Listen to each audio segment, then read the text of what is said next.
When we think about our life, we usually think about it in a form of a story. First we were born and then we grew up and we learned how the world works, what food to eat, what smells good, what to touch, what not to touch, and made some memories, and now we're here. And now we work at our dead-end job or whatever, but in our heads we always dream or fantasize about our future, seeing the world maybe and saving up enough money for an enjoyable retirement where you no longer have to work. We all tend to view our lives in a sort of tomorrow, like you're watching a long, slow movie and you're waiting for the fun part to begin, but it never does. And then all of a sudden the movie ends. Our hopes and dreams for the future, it gives us something to look forward to, something to plan towards. And if we currently don't like our present situation, the thought of a better tomorrow is what keeps us going. We see all these people on Instagram, they're living their lives, traveling, partying, eating, and then we look at our own life. You kind of wake up, you feel sluggish, you barely get out of the bed, check your phone, get the coffee, hop in the shower, check your phone, and you get dressed for work. And you go to work in a dead-end job you don't like. They don't pay you too well, but that's fine. It's not too bad, hey? Then you come back home after work and then you check your phone again because you have an addiction. And you eat and watch Netflix or whatever you do until you go to bed. This is what living life usually feels like to most people most of the time.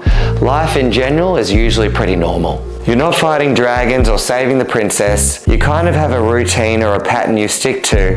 It's just sort of the day-to-day experience. But the question is there anything wrong with that? I mean, social media has us thinking that everyone's doing these big things, going on these crazy adventures, living on these big yachts, going to Southeast Asia and trying 2,000 different types of bananas, and that everyone's doing these big things. And then there's you, with a mundane face, mundane body, mundane job, mundane everything.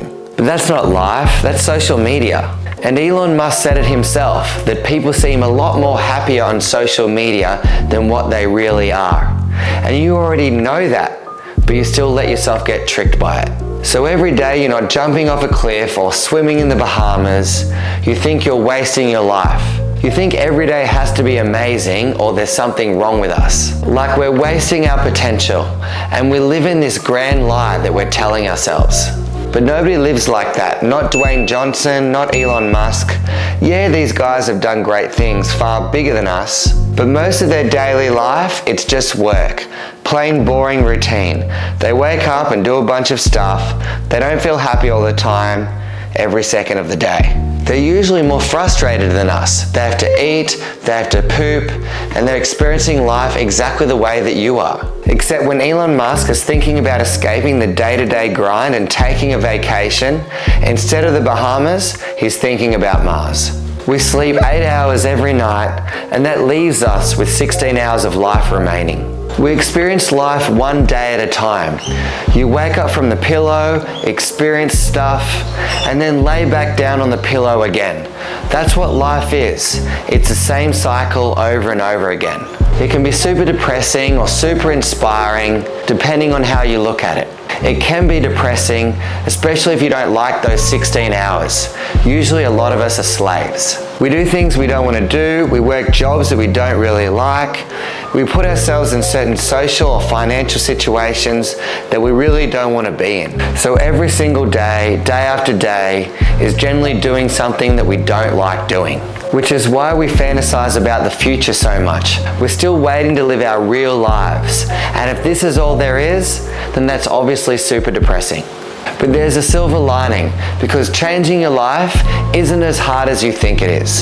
Since we live our life in these little 16-hour mini snippets, we can start to build good habits that we actually enjoy doing, that are good for us. And we can train ourselves, and it will help us be the person we want to be every single day.